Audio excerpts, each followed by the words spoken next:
राजकीय थाट्रे संपन्न अनंत अंबानी और राधिका मर्चांट विवाह आज शुभ आशीर्वाद कार्यक्रम आसंता काली हेबो मंगल उत्सव अर्थात रिसेप्शन गतकाली अति जाकजमक सह होइथिला मैरेज उत्सव रे शामिल होइथिले सहस्राधिक शिल्पपति अंतर्जातीय और जातीय तारका मुंबई जियो वर्ल्ड कन्वेंशन सेंटर रे चलिथिबा विवाह उत्सव सारा मुंबई को चमकाई देथिला।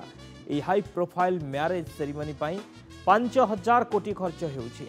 प्रथमे जामनगर रे प्री वेडिंग सेलिब्रेशन हेबा परे इटाली रे होइथिला द्वितीय प्री वेडिंग सेलिब्रेशन। गत सप्ताह ठारू आरंभ होइथिला नीता मुकेश अंबानी कल्चरल सेंटर रे रंगारंग संगीत सेरेमनी।